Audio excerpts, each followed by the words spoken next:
In this chapter, we're going to focus on the following 10 keywords: enchant, pending, blurt, germinate, botch, casual, loom, reputable, lethargic, and pamper.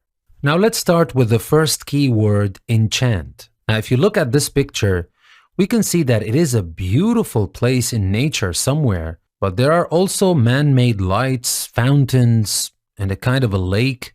It's so magical, it's so beautiful. But the question we're asking ourselves now is, how does this picture relate to the word enchant? Let's find out. Now, enchant is a verb. If you are enchanted by someone or something, they cause you to have feelings of great delight or pleasure. For example, Dina was enchanted by the house. She had feelings of delight and pleasure because of the house. And enchanted can be used as an adjective. For example, don't expect young children to be as enchanted with the scenery as you are. And synonyms for enchanted are the words fascinated, charmed, absorbed, and entranced. We can also use enchant in a different context. In fairy stories and legend, to enchant someone or something means to put a magic spell on them. For example, King Arthur hid his treasures here and Merlin enchanted the cave so that nobody should ever find them. So it was like Merlin put a magic spell on them so nobody could ever find them. So the next time you remember this beautiful picture of all these trees and lights, remember the word enchant and what it means. And now for the next keyword, pending. Now if you look at the picture, we can see here a man sitting on a sofa waiting for something, and it seems whatever is going to happen needs some time to happen, and so the man is waiting. So how does that relate to the word pending? Does it relate to waiting, or does it relate to the attitude of the man? Let's find out. Pending is an adjective. If something such as a legal procedure is pending, it is waiting to be dealt with or settled. For example, the cause of death was listed as pending. So we still don't have an answer. It is still waiting to be dealt with. Another example, in 1989, the court had 600 pending cases.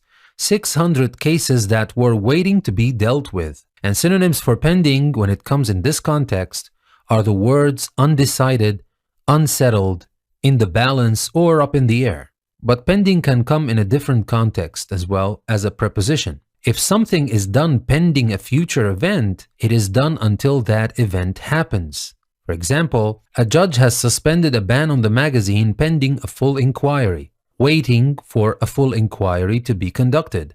And synonyms for pending as a preposition are the words awaiting, until, waiting for, and till. And finally, pending as an adjective can have also another context. Something that is pending is going to happen soon. For example, a growing number of customers have been inquiring about the pending price rises. So we know that the price are going to rise and it's going to happen soon. And so we use pending. The synonyms for pending in this context are the words forthcoming, imminent, prospective, and impending. So the next time you remember this man sitting on the sofa waiting for something, remember the word pending and what it means. And now for the next keyword, blurt. Now if you look at this man, he's shouting out loud, and maybe this kind of shout is going to scare you or actually surprise you, because usually it comes out loud and it's a sudden shout. So does that relate to the word blurt? Let's find out. Now blurt is a verb. If someone blurts something, they say it suddenly after trying hard to keep quiet or to keep it secret. For example, I was looking for Sally, he blurted, and his eyes filled with tears. Now, maybe he was silent for some time or quiet or even keeping this as a secret, but then he blurted it. He said it suddenly. So the next time you remember this man shouting in his megaphone, remember the word blurt and what it means. And now for the next keyword, germinate. Now, if you look at this picture, you will see that very small shoot coming out of the soil. And that is the beginning of a plant. Doesn't matter how big or small the plant is going to get, but that is the beginning. So does that relate in any way to the word germinate? Let's find out. Now, germinate is a verb. If a seed germinates, or if it is germinated, it starts to grow. So obviously it happens before the picture, but not a long time before the picture. For example, some seed varieties germinate fast, so check every day or so. Or we can say, first the researchers germinated the seeds. And germination is the uncountable noun. For example, we say, the poor germination of your seed could be because the soil was too cold. And germinate is also used in a different context. If an idea, plan, or feeling germinates, it comes into existence and begins to develop. So it's not only for plants, it's also for ideas, feelings, and plans. For example, he wrote to Eliot about a big book that was germinating in his mind. So this book was coming into existence. It was beginning to develop in his mind. It was germinating. And synonyms for germinate in this context are the words develop, grow, progress, and generate. So the next time you remember this little shoot coming out of the soil, remember the word germinate and what it means. And now for the next keyword, botch. Now, if you look at the picture, you can hardly tell what is actually happening. What is the man trying to do? Is he stuck somehow? And you can imagine it's very difficult to be stuck on a photocopier machine. But what if he's not stuck? Is he trying to copy the side of his face or something? When you look at this picture, you can see that there's some clumsiness in it. Maybe that relates to the word botch. Let's find out. Now, botch is a verb. If you botch something that you are doing, you do it badly or clumsily. For example, it is a silly idea and he has botched it. He has spoiled it. He did it badly. He did it clumsily. And synonyms for botch are the words spoil, mar, bungle, or fumble. And botch up can be used with the same meaning as botch. For example, I hate having builders botch up repairs on my house. And botch can also be used as a countable noun. Now, if you make a botch of something that you are doing, you botch it, you ruin it, you spoil it. For example, I rather made a botch of that whole thing. And synonyms for botch as a noun are the words mess, failure, and blunder. So the next time you see this man on the photocopier machine, remember the word botch and what it means.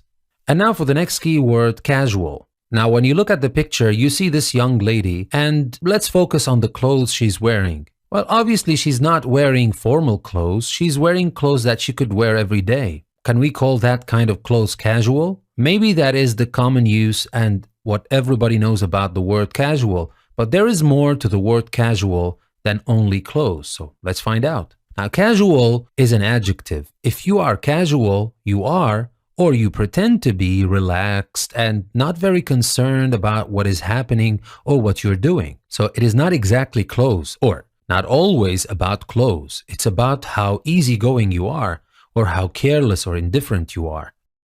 For example, he's an easygoing, friendly young man with a casual sort of attitude towards money. And casual in this context is used to say that he doesn't care about money, he's indifferent about money, etc. So the synonyms for casual in this sense are the words careless, relaxed, informal, or indifferent.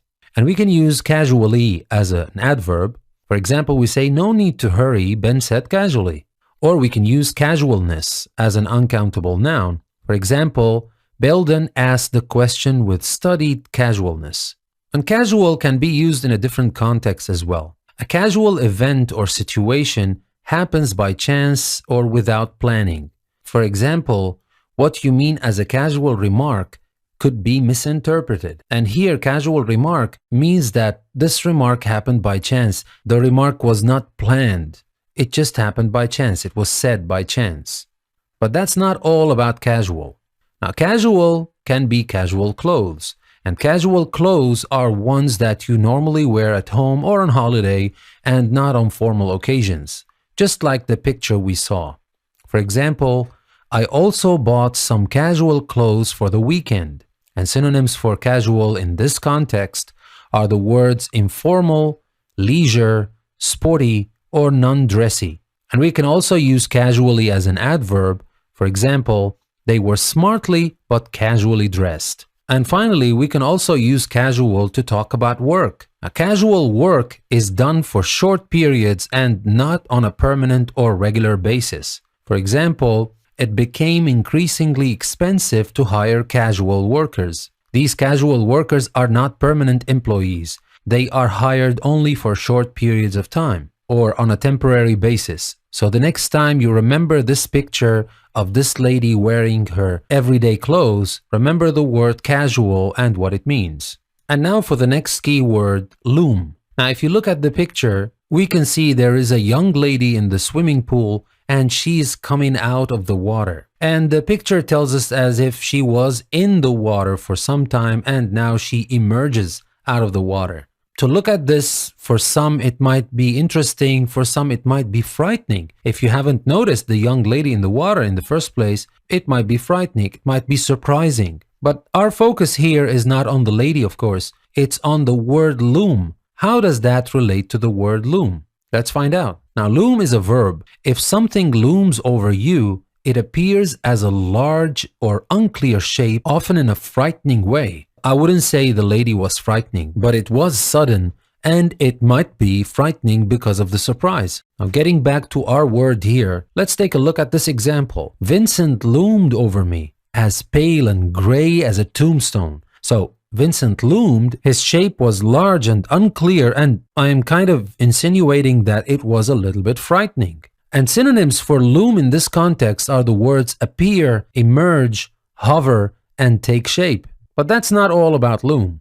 Loom can also be used in another context, especially in journalism. If a worrying or threatening situation or event is looming, it seems likely to happen soon. For example, another government spending crisis is looming in the United States. So it is looming in this sentence means it seems likely to happen soon. Another example, the threat of renewed civil war looms ahead, seems likely to happen. And synonyms for loom in this context are the words threaten, be close, menace, and be imminent. And we have a common expression with loom, and that is to loom large. If something, especially a problem or worry, looms large, it occupies a lot of your thoughts and seems important. For example, the terrible problem of armed crime now looming large in our city. It seems that it is getting big, it's important, and it is occupying a lot of our thoughts.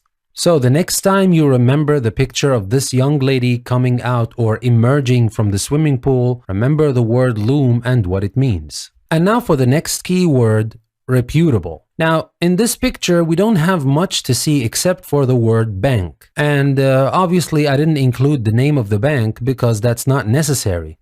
But I want you to think about the most important thing you look for when you want to put your money in a bank. Is it how big the building is? Is it how nice the employees are? What is it exactly? Maybe the most important thing you would look for in a bank is the reputation this bank has, how famous it is, and not only how famous, you want to know how much you can trust this bank because you are trusting this bank with one of the most important assets you have, and that is your money. So, how does that relate to the word reputable? Let's find out. Now, reputable is an adjective. A reputable company or person is reliable and can be trusted. For example, you are well advised to buy your car through a reputable dealer. You need to trust this dealer. Don't just go and buy your car from any dealer. And synonyms for reputable are the words respectable, good, excellent, and reliable. So the next time you remember this picture with the big word that says bank, remember the word reputable and what it means. And now for the next key word, lethargic. Now, if you look at this man, he's obviously taking a nap while he's working or studying. But if that tells us anything about this man, it shouldn't tell us that he's lazy. But it should tell us that he's so tired. He looks so tired that he couldn't even continue what he's doing. He just fell asleep on top of the papers he was working on or studying. So how does that relate to the word lethargic? Does that have to do with how tired you are? Let's find out. Now, lethargic is an adjective. If you are lethargic, you do not have much energy or enthusiasm. For example, he felt too miserable and lethargic to get dressed. So here, it's not only about being tired. You don't have energy, which means you are tired, but that is not always linked to the physical side. It can be emotional as well. And synonyms for lethargic are the words sluggish, slow, lazy, and sleepy. So the next time you remember the picture of this man sleeping on top of his papers, remember the word lethargic and what it means. And now for the last key word for this chapter, pamper. Now, if you look at the picture, you can see this lady is submerged into a nice bath and there are rose petals, maybe there are some essential oils, etc. But if you think about it, the lady is taking care of herself as she should. But can she do that every day? Maybe not, because that takes a long time. But she might choose to do it from time to time as a way to relax and get away from the problems in the world around her. And that is what she should. But now we come to the important thing. How does that picture relate to the word pamper? Can we say that she's pampering herself? Let's find out. Now, pamper is a verb. If you pamper someone, you make them feel comfortable by doing things for them or giving them expensive or luxurious things, sometimes in a way which has a bad effect on their character.